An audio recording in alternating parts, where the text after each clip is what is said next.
This is your host, Sharyar Ali Khan, and I welcome you all to CEPI, the Apex one-stop solution for all of Pakistan's competitive examinations. Today's special session is based on an interview with Mr. Saad bin Ubaid. सिरसाद का आप लोगों के साथ मैं initially पहले थोड़ा सा brief introduction देता जाऊं. सिरसाद is a gold medalist in mechatronics engineering from NUST CEME. He has then worked for about 3 years in the engineering industry, and he then opted for appearing in CSS 2020, where he eventually secured 42nd position and was allocated in the esteemed Police Service of Pakistan. So I now welcome you to this special interview, sir, and thank you very much for joining us. Thank you, Sharyar. Thank you for the humble introduction. Thank you very much. Welcome, sir. So start करेंगे initially थोड़े से basic questions के साथ. मैं sir basically पूछना चाहूंगा, बहुत सारे हमारे एस्पिरेंट्स के भी ये सवाल होता है कि how did you specifically start with your CSS journey, and please elaborate कि how should one typically start his or her journey. So Sharyar, starting with when I actually came to know about CSS, या मैंने अपना mind बनाया था CSS में, it wasn't like कि मैं शुरू से ही इस चीज पे था. I was actually an engineer और मेरा मूड भी ये था कि मैं इंजीनियरिंग को आगे परस्यू करूँगा. But then before masters, I had plan of going abroad for masters. लेकिन उससे पहले I got a job offer here और मैंने अपनी जॉब यहाँ पे कंटिन्यू करनी थी. So again, I had two options. अगर इंजीनियरिंग मैंने परस्यू करनी थी तो बाहर जाना था और I had to go for masters. और मेरा प्लान यही था कि अगर इंजीनियरिंग परस्यू करूँगा तो बाहर सेटल हो जाऊँगा. The other option ये थी कि यार अगर पाकिस्तान में रहना है तो CSS was a good option. तो मैंने कहा why not give it a try. जब 3 attempts हैं आपके पास तो दे देते हैं इसको. So I just started preparing in 2019 और मैंने इसको टाइम देना शुरू किया. डेफिनेटली जॉब के साथ था तो मैं उसको उस तरीके से नहीं लेके जा सका था, लेकिन स्टिल जितना मुझे टाइम मिलता था मैं उसको करता था. The first thing I started was newspaper. Daily newspaper में पढ़ता था और वो भी ऐसे नहीं कि मैं पूरा दिन न्यूज़पेपर पे लगा देता था. वी ऑल नो न्यूज़पेपर पढ़ने का एक बहुत स्पेसिफिक तरीका है for the aspirants because you have to smart study in every aspect. तो उसमें जो स्पेसिफिकली जो द फ्रंट पेज आता है आपके पास, एडिटोरियल्स आते हैं आपके पास, आप उनको रीड करते हैं. Then you go to the international column, आप उनको पढ़ते हैं. अब मैं क्या करता था इसमें स्पेसिफिक चीज के, मैंने ई नोट्स बनाना शुरू कर दिए थे उस न्यूज़पेपर से यूजिंग गूगल डॉक्स और इस तरह के प्लेटफॉर्म से. और होता ये था कि अगर मैं घर में मुझे टाइम मिल रहा है पढ़ने का तो मैं घर में पढ़ के वो अपडेट कर देता था. अगर मुझे ऑफिस में टाइम मिल रहा है तो मैं उसको अपडेट कर देता था. तो उससे होता था कि मेरे करंट अफेयर्स भी तैयार होना शुरू हो गए थे और मुझे ये पता चलना शुरू हो गया था कि आपने क्रिटिकली एनालाइज कैसे करना है चीजों को. क्योंकि वो जो एडिटोरियल और ओपिनियंस वाले कॉलम्स होते हैं वो होती इस वजह से वो लोगों ने अपने एनालिसिस दिए होते हैं. सेकेंडली जो मैंने चीज स्टार्ट की थी that was building up my vocabulary. और उसके लिए मैंने डेफिनेटली मेरी एक्सरसाइज कुछ ऐसी होती थी कि मैं रोज के 10 वर्ड्स याद करता होता था और रोज जो पिछले 10 वर्ड्स याद किए होते थे उनको रिवाइज करता था और इस तरह करके अपनी वोकैबुलरी को बिल्डअप किया था. एज फार एज जो इडियोमैटिक एक्सप्रेशंस वगैरह होते हैं उनको मैंने इतना टच नहीं किया था, लेकिन वोकैबुलरी को मैंने किया था. दिस वाज समथिंग जो कि मैं डेली लेके चला था.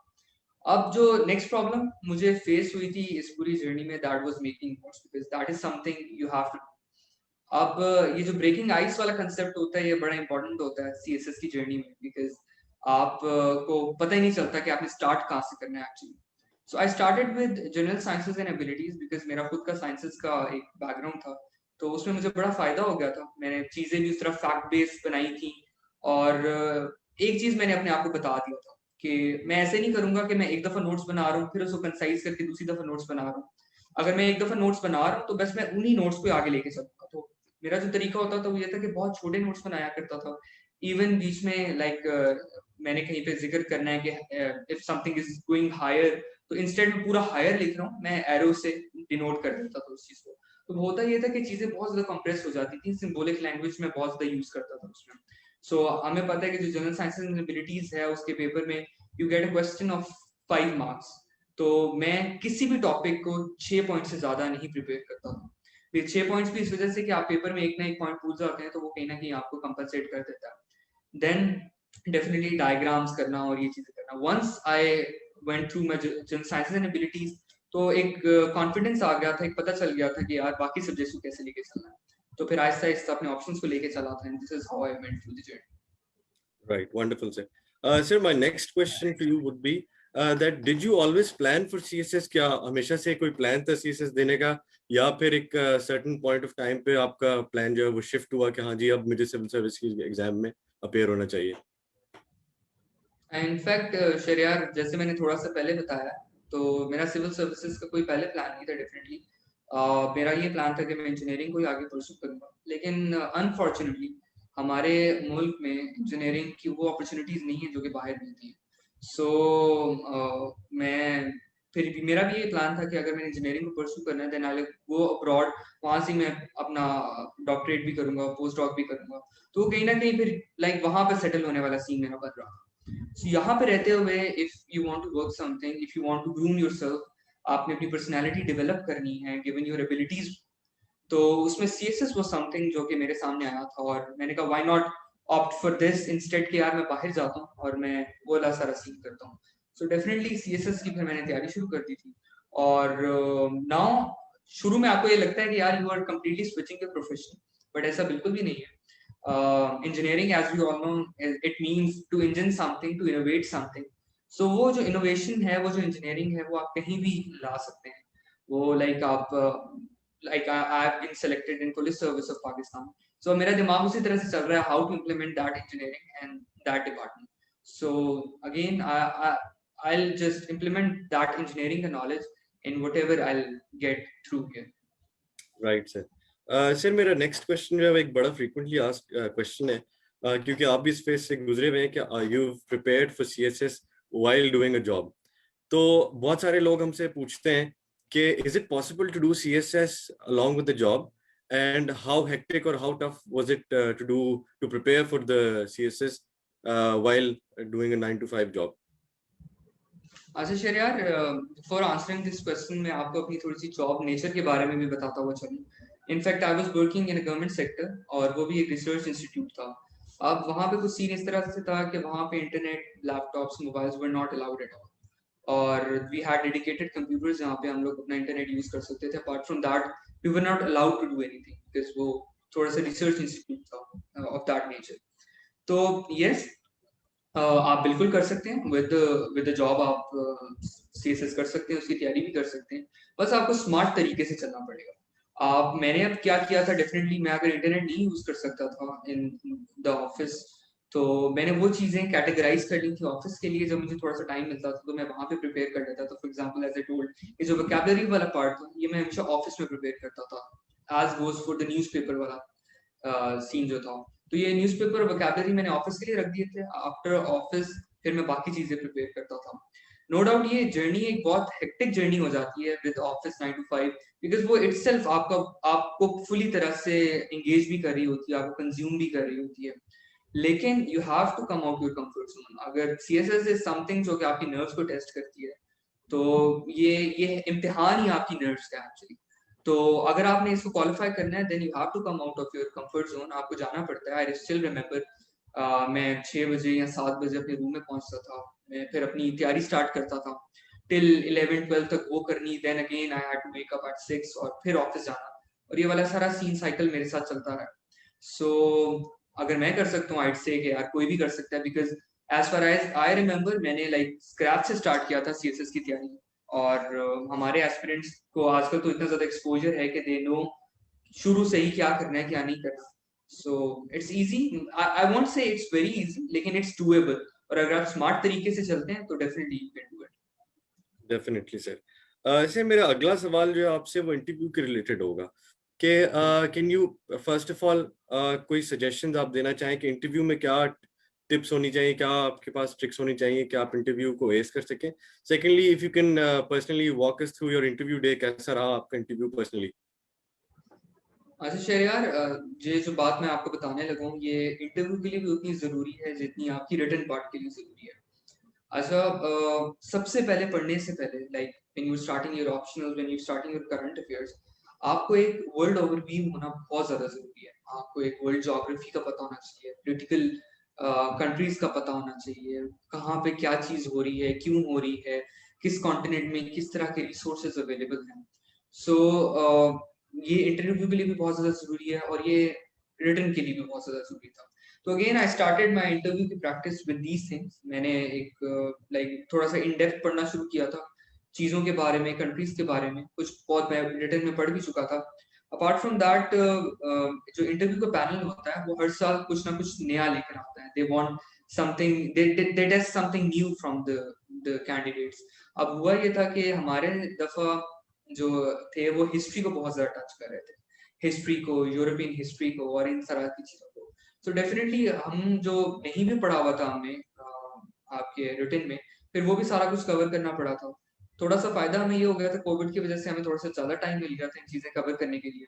लेकिन अगेन फिर आपको A to Z पढ़ना पड़ता है, उतनी ही स्पीड से, उतनी ही लगन से पढ़ना पड़ता है जितना आप रिटन के लिए पढ़ते हैं।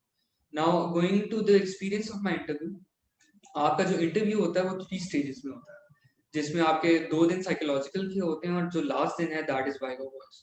अब अगर अपेरेंटली देखा जाए तो वाइवा वॉइस के नंबर होते हैं, देयर आर 300 मार्क्स, और बाकी जो 2 दिन के होते हैं नंबर नहीं होते। लेकिन as far as my experience counts, तो वो जो 2 दिन है वो आपका जो लास्ट दिन का वाइवा वॉइस है वो उसको फॉर्म करता है, उसको बेसिकली मोल्ड करता है। नाउ अब मेरा as far as I remember, मेरे वो 2 दिन का जो साइकोलॉजिकल था वो बहुत अच्छा रहा था। उसमें डिफरेंट एक्टिविटीज होती हैं, you have command task, you have public speaking, then you have group discussion in that, और उसके बाद वाइवा वॉइस में उसी बेसिस पे आपकी जो पर्सनालिटी होती है वो जज हो जाती है, आपकी लीडरशिप स्किल्स, आपकी जो बर्दाश्त करने की स्किल्स हैं, आपके प्रेशर बेयरिंग स्किल्स हैं, वो सारा कुछ हो जाता है। So my interview was started, chairman साहब ने मुझे कहा था कि जेंटलमैन, वी ऑल नो कि आप गोल्ड मेडलिस्ट हैं, दैट टू फ्रॉम नास, तो हम लोग आपकी कैपेबिलिटीज को तो डाउट नहीं करते, लेकिन let's see, like let's engage in a different discussion. मैं थोड़ा सा लकी से लिहाज से था कि मेरे जो कोलीग्स हैं उनको ऑब्जेक्टिव क्वेश्चंस बहुत सारे पूछे गए थे, लाइक डेट्स पूछ ली, किसी का नाम पूछ लिया। मेरे से ज्यादातर जो क्वेश्चंस थे दे वर ओपिनियन बेस्ड। लाइक उन्होंने मेरे से पूछा था, they started, the first question was about, मैंने एक सजेशन लिखी थी रिगार्डिंग एफपीएससी एज वाली, उस पे हमारी थोड़ी सी डिस्कशन हुई थी। Then they went to east Pakistan, west Pakistan, उनकी सेपरेशन के ऊपर उन्होंने 3 सवाल पूछे थे कि व्हाई डिड इट सेपरेट, और क्या ये डिले किया जा सकता था। और जो थर्ड क्वेश्चन था उनका वो ये था कि कुछ लोग कहते हैं कि इनको आपस में बनना ही नहीं चाहिए था, आपस मतलब कि एट द फर्स्ट प्लेस इनको एज ए कंबाइंड कंट्री बनना ही नहीं चाहिए था। देन मेरे से बात हुई, दूसरे गोंदल साहब ने मेरे से पूछा कि बलूचिस्तान की कंडीशन के ऊपर कि how you can implement some theory of sociology there, आप सोशियोलॉजी की कोई थ्योरी इम्प्लीमेंट करें और बताएं how can you improve the situation there. Apart from that, Khizar Hayat Sahab ने मेरे से पूछा था on the subject of physics.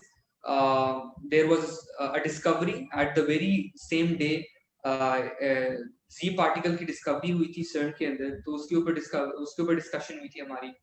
Then नफीस जकरिया साहब ने like he talked about Nagorno Karabakh conflict और अफगान प्रॉब्लम के ऊपर हमारी बात हुई थी। So overall it was a very good experience, बड़े कॉर्डियल थे वो लोग और एक बड़ा अच्छा एक्सपीरियंस था। तो लाइक इंटरव्यू में आई वाज एक्चुअली अमेज्ड कि I have got the one of the highest marks in interview, 200, that is like अभी इस रेंज के अंदर बहुत ज्यादा मार्क्स है।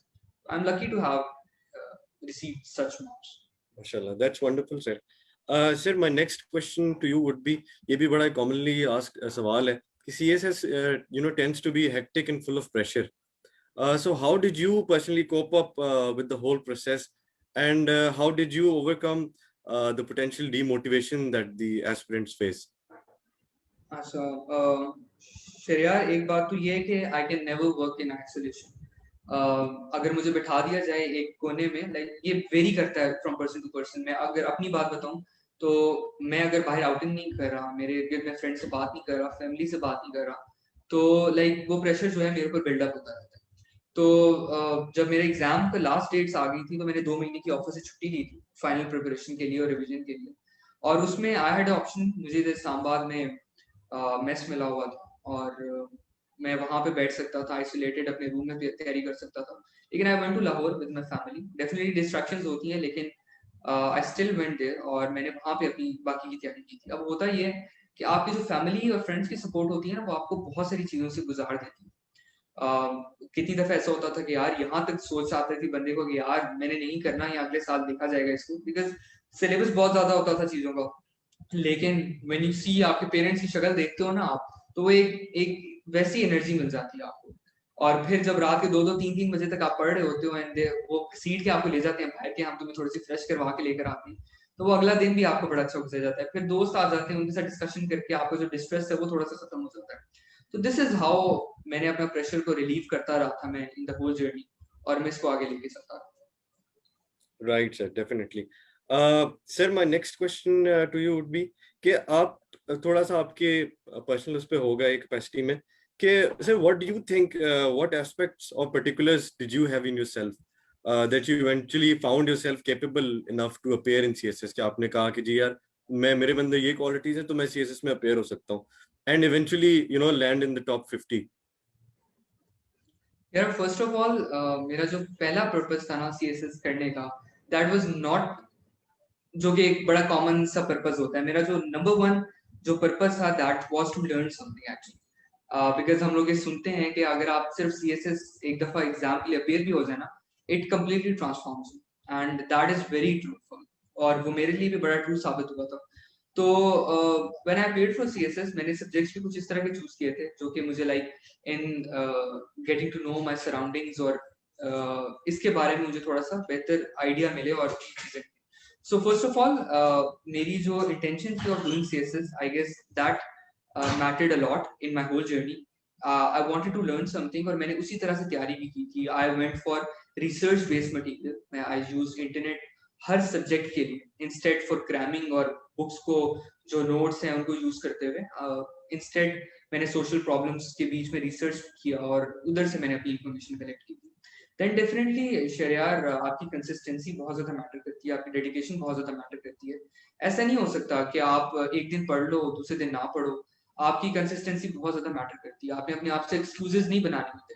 आपने हर एक्सक्यूज को साइड पे रखते हुए आपको बस पता होना चाहिए this is my journey now, और व्हाट इज योर गोल। बस उस पर पाथ पे आप चलते रहे and you can definitely be successful. Right. Wonderful, sir. Sir, many of our students or aspirants watching this special interview will be starting their preparation from scratch. So I would like to ask you, how should one start their prep? And prep में हर चीज आ जाती है आपकी, जब initially आपने बताया कि एक तो न्यूज़पेपर वाला हमारा पूरे डायनेमिक्स हैं उसके, और उसके बाद हमारे ऑप्शनल की सिलेक्शन आ जाती है। ये सारे जो चीजें होती हैं फेस करने पड़ते हैं एक बिल्कुल नए एस्पिरेंट को, तो उसके लिए क्या करना चाहिए?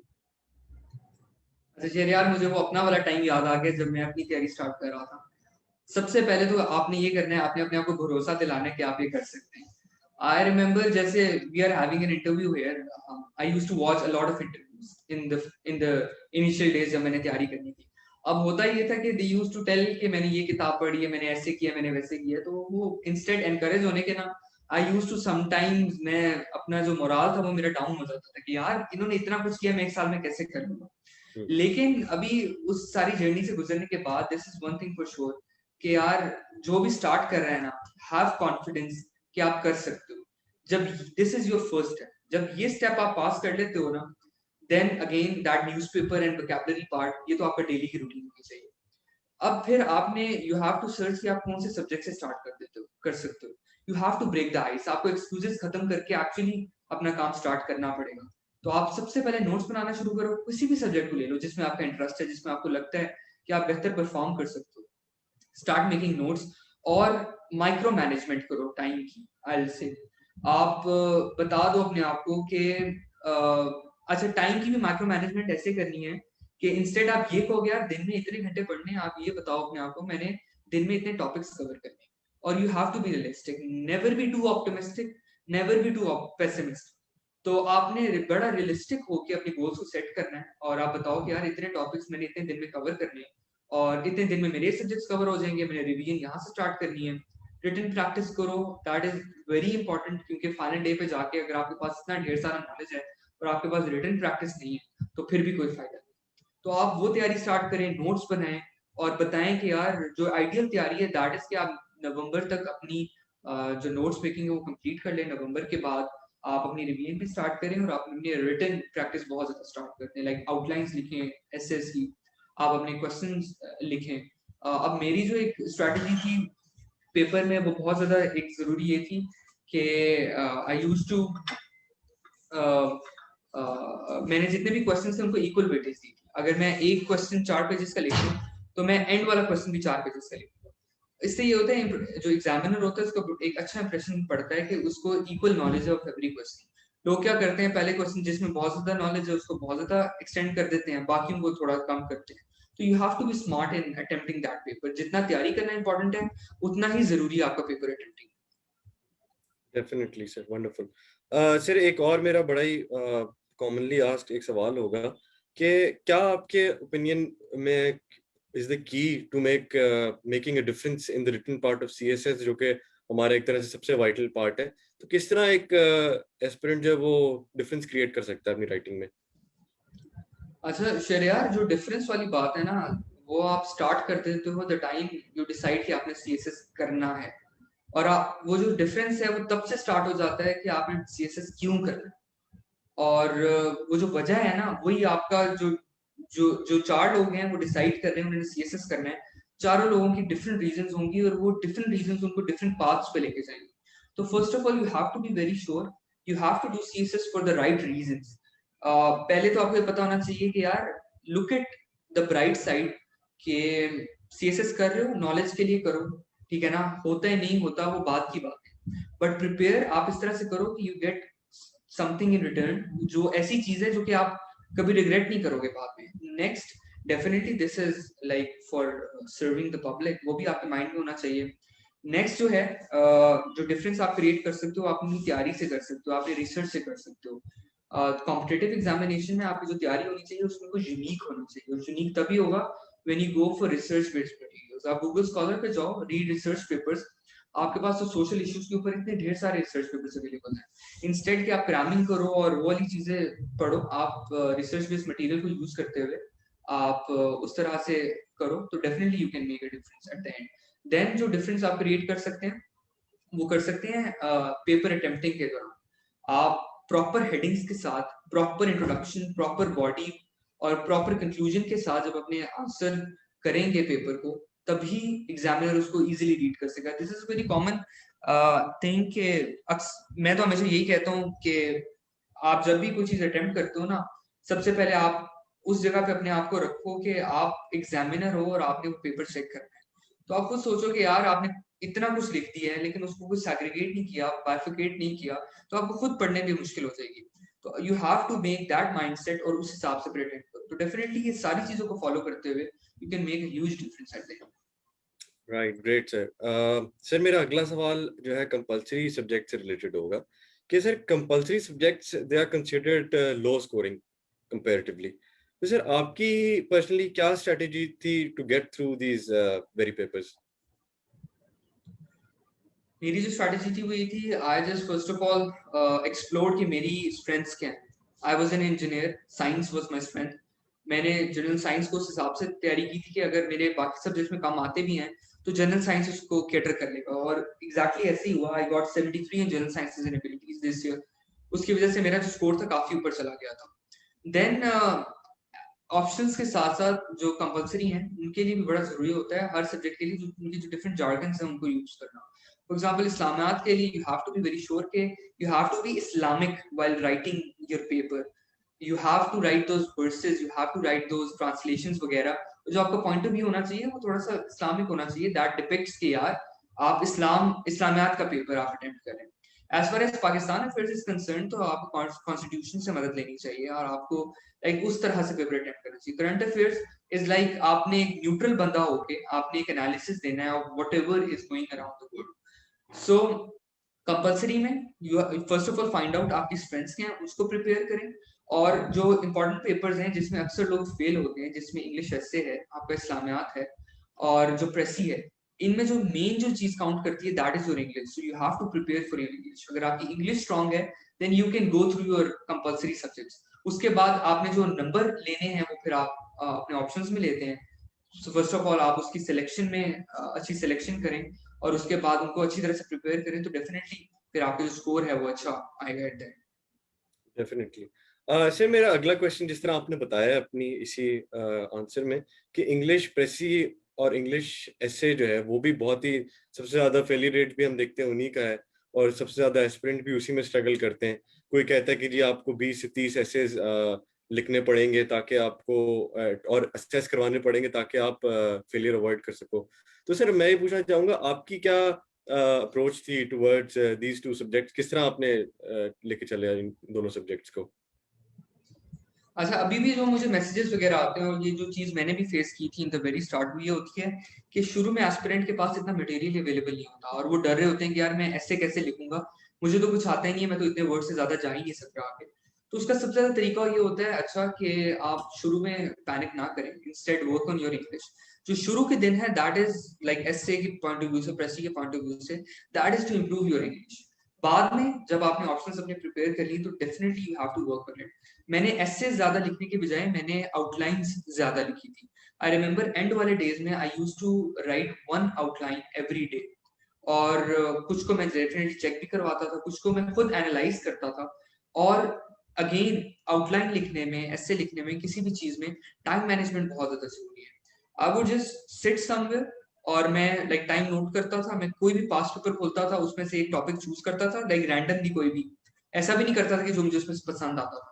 रैंडमली जो भी टॉपिक लाइक मुझे मिला है, मैं टाइम देखते हुए, जो मैंने टाइम एलोकेट किया हुआ था, माइक्रो मैनेज किया हुआ था फॉर द लास्ट डे, मैं उसी टाइम मैनेजमेंट के अंदर कोशिश करता था मैं अपनी आउटलाइन कंप्लीट कर लूं।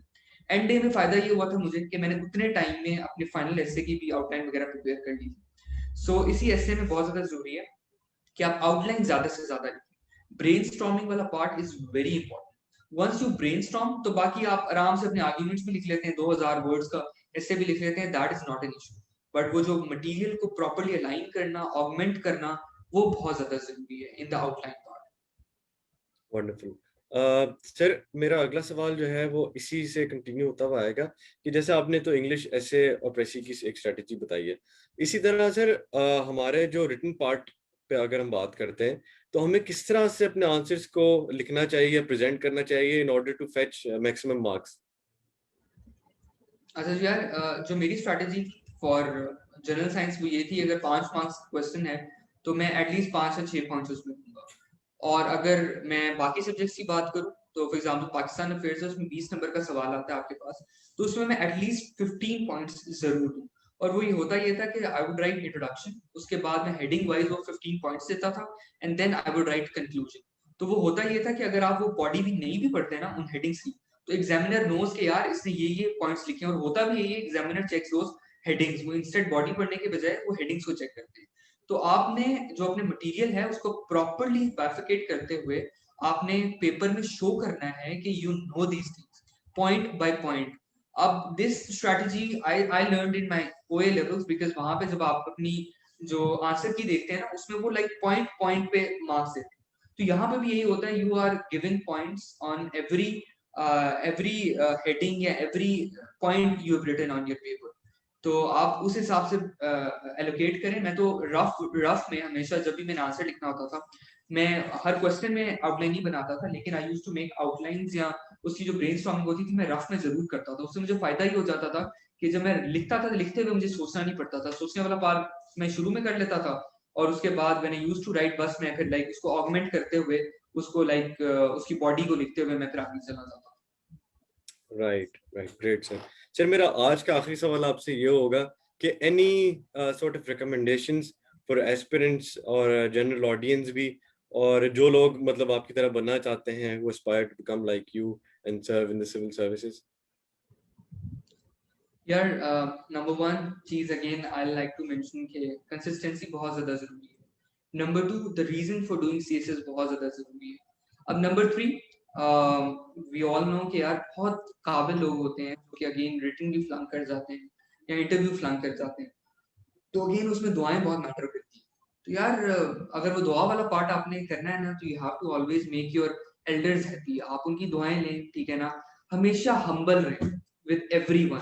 अगर आपने सीएसएस कर भी लिया ना, दैट डजंट मीन कि आप लाइक क्या हो गया या क्या नहीं हो गया। So be humble with everyone, try to help everyone, और do it for the right reasons. अगर आप ये चीजें फॉलो करके चलते हैं ना, तो there is nothing you can stop that can stop. Definitely. Thank you very much, sir, for such a motivational, holistic, and as well as very learning session with us. And इस wind up proper formally wind up करने से पहले मैं अपनी audience को ये बताना चाहूंगा कि CEPI का CSS session starting from 1st of June. इसकी थोड़े से मैं हाइलाइट्स आप लोगों के साथ बताता चलूँ कि we are offering unlimited evaluations and हमारी services are basically unlimited in nature. इस तरह से है कि हमारी कंसल्टेशन भी 24/7 है. अगर आपको कोई भी कंसल्टेशन रिक्वायर्ड है रिगार्डिंग योर ऑप्शनल्स या कोई भी क्वेरीज हैं रिगार्डिंग CSS जनरल गाइडेंस, तो आप हमें हमारे व्हाट्सएप पे मैसेज कर सकते हैं. और इसके अलावा हमारी जो है वो प्रोफेशनल एक प्रॉपर सब्जेक्ट स्पेशलिस्ट की फैकल्टी है, और we are providing with you with everything that is required, that is articulate notes, detailed assessments, and everything that a CSS aspirant requires in the most affordable rates. So please do check out our Facebook page and our YouTube channel as well. And this video particularly will be available कि अगर आप बाद में भी देखना चाहें, दोबारा देखना चाहें या आप किसी और के साथ शेयर करना चाहें, तो you can do it. And Sirsad, thank you very much once again for such an Thank you. enlightening session with us. Or this is Shahryar Ali Khan from CEPI signing off. Thank you very much everyone for attending this interview. Have a great day. Allah Hafiz.